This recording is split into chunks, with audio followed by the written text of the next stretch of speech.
नमस्कार, मी साक्षी Panchal news uncut मध्ये तुम्हा सर्वांचं स्वागत करते। सविस्तर बातम्यांचा आढावा घेणारच आहोत, पण त्याआधी नजर टाकूयात काही महत्त्वाच्या हेडलाईन्सवर। संसदेत धक्काबुक्की, भाजप खासदार प्रताप सारंगी जखमी तर राहुल गांधींनी धक्का मारल्याचा आरोप। राम शिंदेंची विधान परिषदेच्या सभापतीपदी बिनविरोध निवड। ईव्हीएम म्हणजे एव्हरी वोट फॉर महाराष्ट्र, त्यावर पवार साहेबांकडून शंका व्यक्त केल्याने आश्चर्य, देवेंद्र फडणवीस यांचं वक्तव्य। आणि महाबळेश्वर मध्ये माझी वसुंधरा चषक 2024 क्रीडा महोत्सवाला भव्य रॅलीने सुरुवात। आता पाहूयात सविस्तर वृत्त।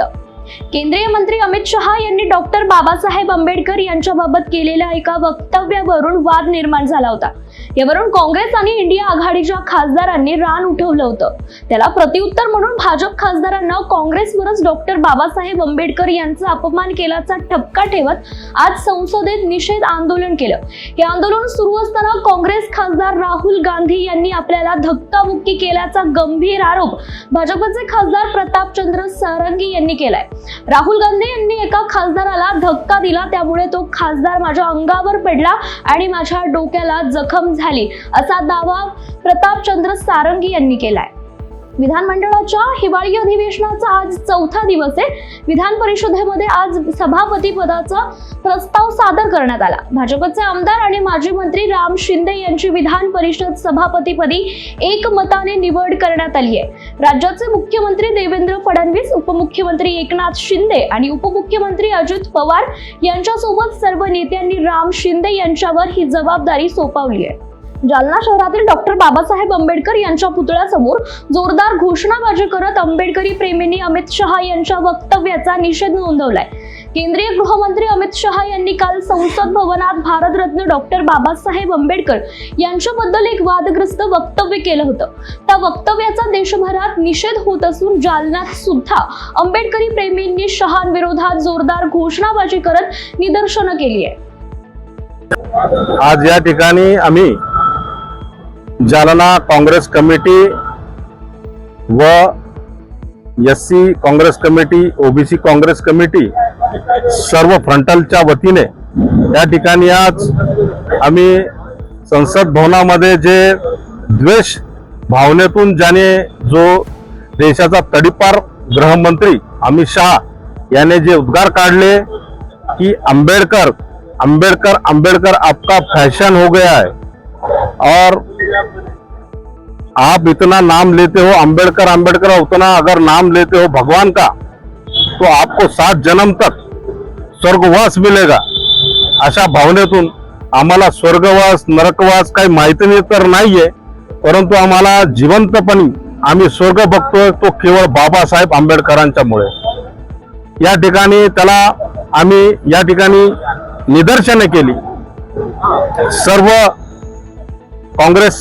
काँग्रेसचे पदाधिकारी येथे उपस्थित आहेत। संविधान प्रेमी, आंबेडकर प्रेमी या ठिकाणी उपस्थित होते।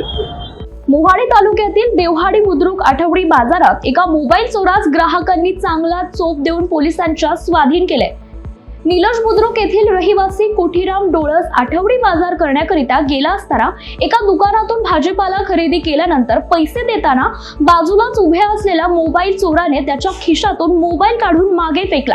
प्रकार लक्षात येताच त्याने पकडलं देखील। बाजारातील ग्राहक लोकांनी त्याला चांगलंच बदडून काढले। याची माहिती पोलिसांना देऊन मोबाईल चोर शेख दिलदार याला करडी पोलिसांच्या स्वाधीन करण्यात आलंय।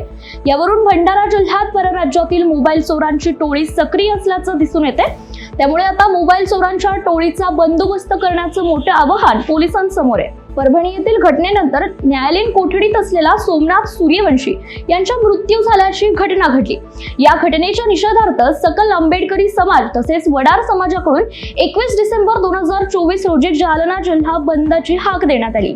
या बंद संदर्भात वडार समाज बांधवांनी पोलिसांना निवेदन देखील दिले।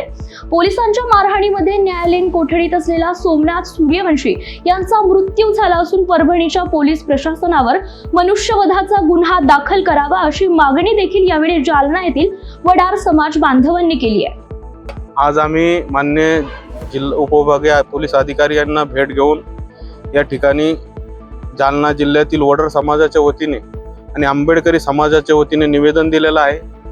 काही दिवसापूर्वी परभणी या ठिकाणी भारतीय संविधानाची विटंबना झाली आणि इथल्या परभणी जिल्हा प्रशासनाने एक वडर समाजाचा युवक जो आंबेडकरी चळवळीमध्ये काम करायचा त्याचा अमनुष्य लाठीचार्ज करून त्याचा खून केलेला आहे. त्यामुळं आम्ही दिनांक 21 शनिवार रोजी जालना बंदची हाक आम्ही या ठिकाणी दिलेली आहे. त्यामध्ये परभणी जिल्ह्यातील जे पोलीस प्रशासन आहे त्यांच्यावर मनुष्यवधाचा गुन्हा दाखल करण्यात यावा. त्याचबरोबर सूर्यवंशी कुटुंबाचं पुनर्वसन करण्यात यावं, त्यांच्या परिवाराला शासकीय सेवेत सामावून घेण्यात यावे व तिथला जो आरोपी आहे संविधान स्तंभाची ज्यांनी तोडफोड केली त्याच्यावरही कायदेशीर कारवाई करण्यात येते. त्याचबरोबर तिथलं पोलीस प्रशासन एवढं सूडबुद्धीना त्या ठिकाणी काम करत आहे. कोमिंग ऑपरेशन त्यांना केलं, परंतु संविधान विटंबना ज्या लोकांनी केली, ज्या व्यक्तीने तो अद्याप त्यांना अटक केलेला नाही. यासाठी इथला जालना जिल्ह्यातील वडर समाज आणि आंबेडकरी समाजामध्ये तीव्र स्वरूपाची भावना इथल्या राज्याच्या व केंद्राच्या सरकारच्या विरोधात आहे आणि परभणी जिल्हा पोलीस प्रशासनाच्या विरोधात आहे.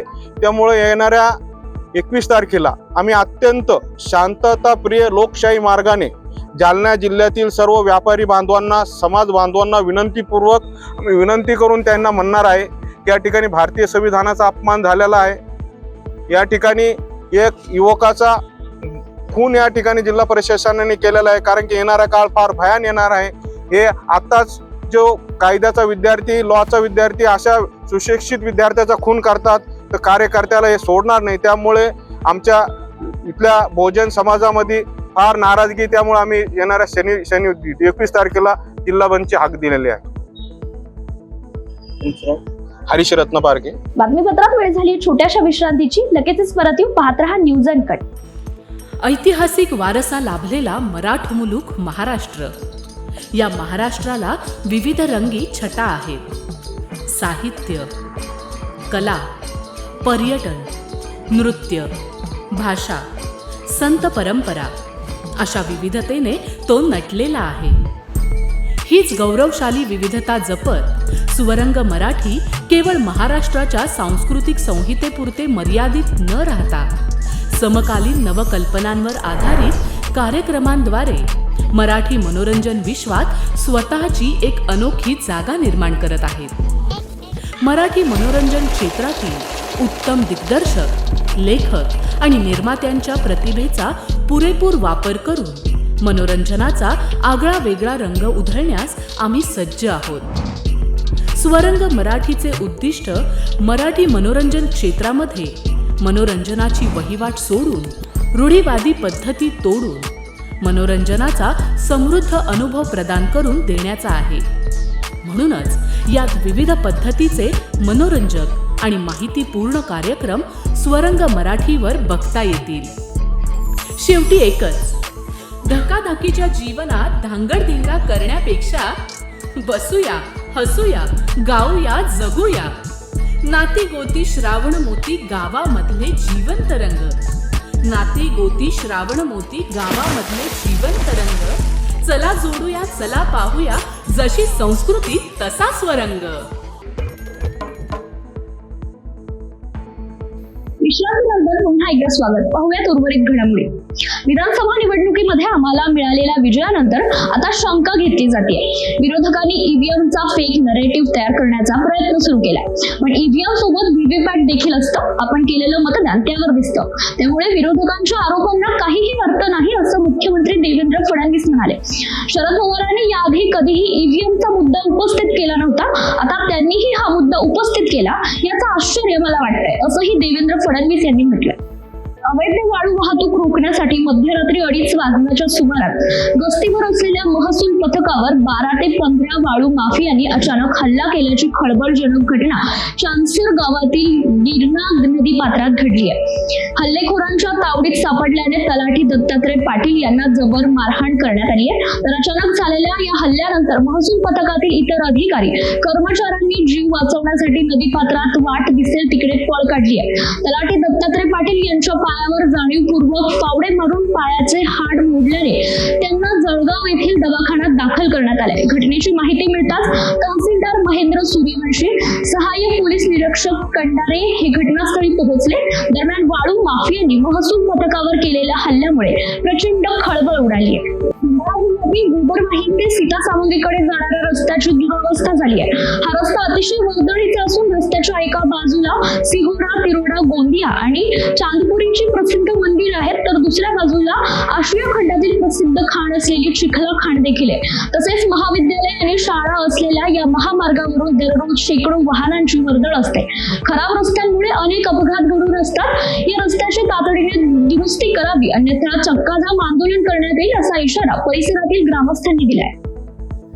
आता आम्ही ज्या रस्त्यावर उभे आहोत, हा रस्ता गोबराई ते सीतासांगी हा सिहोरा जाणारा प्रमुख जिल्हा मार्ग आहे आणि या रस्त्याची अवस्था एवढी दयनीय झाली आहे की किती तरी ॲक्सिडेंट या रोडवर झालेले आहेत. बरेचसे लोक मृत्युमुखी पडले, पण शासनाला वारंवार निवेदन देऊन सार्वजनिक बांधकाम विभाग आणि इतर जे नेते मंडळी आहेत, आमदार खासदार, त्यांनाही जसा आम्ही मागील 3 वर्षापासून निवेदन देत आहोत. क्षेत्रातील नागरिक, सरपंचांच्या वतीने, पंचायत समिती सदस्य, मी एक जिल्हा परिषद सदस्य आहे आणि आम्ही सगळे मिळून या समस्येकरिता वारंवार पाठपुरावा घेत आहोत. तरी देखील शासन प्रशासनाच्या याकडे खूपच दुर्लक्ष होत आहे. गाडीतून येऊन 2 चोरट्यांनी जनावरांना पाणी पिण्यासाठी ठेवलेला हौद लंपास केलाय. जालना शहरातील इन्कम टॅक्स कॉलनी परिसरात ही घटना घडली आहे. इन्कम टॅक्स कॉलनी म्हाडा कॉलनीमध्ये भटक्या जनावरांना पाणी पिण्यासाठी सिमेंटचे हौद तयार करण्यात आले. त्यापैकी एका हौदावर गाडीतून आलेल्या 2 चोरट्यांनी डल्ला मारलाय. मात्र सिमेंटचा हौद चोरी करतानाची घटना सीसीटीव्ही कॅमेऱ्यात कैद झाली आहे. अलिबाग पोलीस ठाणे येथे चेंडरे ग्रामपंचायत हद्दीत असणाऱ्या ओयो शान येथे शैलेश प्रभाकर तांडेल आणि त्यांची पत्नी शलाका शैलेश तांडेल यांच्या देखरेखीखाली वेश्या व्यवसाय सुरू असून हॉटेलमध्ये येणारे ग्राहक यांना वेश्या व्यवसायासाठी मुली पुरवून लैंगिक अत्याचार करत असल्याची महत्वपूर्ण माहिती प्राप्त झाली. मिळालेली माहिती अलिबाग पोलीस ठाण्याचे पोलीस निरीक्षक किशोर साळे यांनी पोलीस उपअधीक्षक विनीत चौधरी यांच्या मार्फत पोलीस अधीक्षक सोमनाथ खारगे यांना ही माहिती दिली. तर मिळालेल्या माहितीनुसार अलिबाग पोलीस ठाणे स्थानिक गुन्हे अन्वेषण विभाग व बांगलादेशी पथक यांनी एकत्र येऊन घटनास्थळी जाऊन मुख्य आरोपींना ताब्यात घेतलंय आणि त्यानंतर हॉटेलची पाहणी केली असता 3 मुली ह्या वेश्या व्यवसाय करत असताना सापडल्या.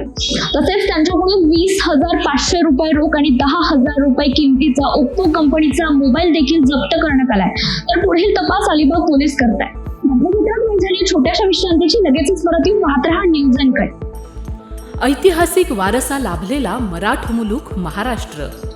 या महाराष्ट्राला विविध रंगी छटा आहेत. साहित्य, कला, पर्यटन, नृत्य, भाषा, संत परंपरा अशा विविधतेने तो नटलेला आहे. हीच गौरवशाली विविधता जपत स्वरंग मराठी केवळ महाराष्ट्राच्या सांस्कृतिक संहितेपुरते मर्यादित न राहता समकालीन नवकल्पनांवर आधारित कार्यक्रमांद्वारे मराठी मनोरंजन विश्वात स्वतःची एक अनोखी जागा निर्माण करत आहेत. मराठी मनोरंजन क्षेत्रातील उत्तम दिग्दर्शक, लेखक आणि निर्मात्यांच्या प्रतिभेचा पुरेपूर वापर करून मनोरंजनाचा आगळा वेगळा रंग उधळण्यास आम्ही सज्ज आहोत. स्वरंग मराठीचे उद्दिष्ट मराठी मनोरंजन क्षेत्रामध्ये मनोरंजनाची वहिवाट सोडून, रूढीवादी पद्धती तोडून मनोरंजनाचा समृद्ध अनुभव प्रदान करून देण्याचा आहे. म्हणूनच यात विविध पद्धतीचे मनोरंजक आणि माहितीपूर्ण कार्यक्रम स्वरंग मराठीवर बघता येतील. शेवटी एकच, धकाधकीच्या जीवनात धांगडधिंगा करण्यापेक्षा बसूया, हसूया, गाऊया, जगूया. नाती गोती श्रावण मोती गावामधले जीवंत रंग. नाती गोती श्रावण मोती गावामधले जीवंत रंग. चला जोडूया, चला पाहूया, जशी संस्कृती तसा स्वरंग. पुन्हा एकदा स्वागत. मुंबईत पुढील बातमीपत्र. मुंबई पुणे एक्सप्रेस वेवर आज पहाटे कंटेनरने समोर चालणाऱ्या आयशर टेम्पोला जोरदार धडक दिल्याने एक भीषण अपघात घडलाय. आयशर टेम्पो चालक सिद्धेश्वर हनुमंत माळी हा आपला टेम्पो पुण्याहून मुंबईकडे माल घेऊन जात होता. दरम्यान कळसखंड गावाच्या हद्दीत आला असताना पाठीमागून येणाऱ्या कंटेनरवरील चालकाचं नियंत्रण सुटल्याने समोर चालणाऱ्या आयशर टेम्पोला जोरदार धडक बसून हा भीषण अपघात झालाय. या अपघातात कंटेनर चालक रवींद्र पटेल याच्या पायाला दुखापत होऊन तो जखमी झालाय, तर या दोन्ही वाहनांचं मोठ्या प्रमाणात नुकसान देखील झालंय आणि सध्या दोन्ही अपघातग्रस्त वाहने एक्सप्रेसवेच्या बाजूला घेऊन रस्ता वाहतुकीसाठी चालू करण्यात आलाय. गोंदिया जिल्ह्याच्या सडक अर्जुनी बस स्थानकावर एका प्रवासी ऑटो सुरू करताना अचानक ऑटोने पेट घेतला. आग विझवण्याचा प्रयत्न करण्यासाठी ऑटो ड्रायव्हर दुकानात शिरल्याने एका दुकान चालकाचं नुकसान झालं, मात्र सुदैवाने कुठलीही जीवितहानी झाली नसली तरी ऑटो जळून खाक झालाय. शिवगाव तालुक्यात शेअर मार्केटच्या नावाखाली ट्रेडिंग कंपनी उघडून कोट्यावधी रुपयांना गंडा लावण्याचा धंदा सुरू आहे. ठेवीदारांना महिन्याला जास्त दराने व्याज देण्याचं आमिष दाखवल्याने ठेवीदारांनी कोट्यावधी रुपयांची गुंतवणूक केली, परंतु ठेवीदारांना त्यांचा परतावा न मिळाल्याने शेवगाव तालुक्यातील गुंतवणूकदार हे पोलीस स्टेशनला गुन्हे दाखल करताय. पोलिसांनी तक्रारींची दखल घेत शेअर मार्केटच्या ट्रेडिंग चालकांची सत्र सुरू केल्याने शेअर मार्केटवाले आता धास्तावलेत. यामध्ये शेवगाव येथील अवधूत विनायक केदार यांच्या फिर्यादीवरून Gurukrupa trading invest share market ट्रेडिंगच्या नावाखाली एकूण 33,50,000 रुपयांची फसवणूक झाल्याने शेवगाव पोलिसात गुन्हा दाखल करण्यात आलाय. महाबळेश्वर गिरिस्थान नगर परिषदेच्या वतीने आयोजित माझी वसुंधरा चषक 2024 क्रीडा महोत्सवाला भव्य रॅलीने सुरुवात झाली आहे. या 3 दिवसीय क्रीडा महोत्सवामध्ये महाबळेश्वर शहरातील 13 शाळांमधील सुमारे 1200 विद्यार्थ्यांनी सहभाग घेतला असून यामध्ये 22 वेगवेगळ्या क्रीडा प्रकारांचा समावेश आहे. या महोत्सवाचं उद्घाटन अप्पर पोलीस अधीक्षक विजय चौधरी यांच्या हस्ते करण्यात आलं. यावेळी विद्यार्थ्यांनी बाजारपेठ ते गोल्फ मैदानापर्यंत भव्य रॅली काढली. महाबळेश्वर शहरामध्ये 5 वर्षाच्या प्रदीर्घ कालावधीनंतर माझी वसुंधरा चषक 2024 आणि क्रीडा महोत्सव पार करतोय. या स्पर्धेमध्ये शहरातील सर्व 12 शाळांचे विद्यार्थी म्हणजे पहिलीपासून इयत्ता 11वी पर्यंत या सर्व इयत्तेतील विद्यार्थी साधारणतः 1100 विद्यार्थी या स्पर्धेत सहभागी झालेले आहेत आणि 22 एकूण खेळ प्रकारात या स्पर्धा आम्ही आयोजित केलेल्या आहेत. त्याच्यामध्ये वैयक्तिक त्याचबरोबर सांघिक इव्हेंट सुद्धा आम्ही आयोजित केलेले आहेत. आणि हा स्पर्धा सुरू करण्याचा एक उद्देश की आजच्या या तरुण मुलांना युवा पिढीला एक क्रीडा क्षेत्रातून एक व्यायामाची आवड लागावी आणि मोबाईलपासून दूर राहावी ही आपली भावी पिढी हा प्रयत्न नगरपालिकेचा होता.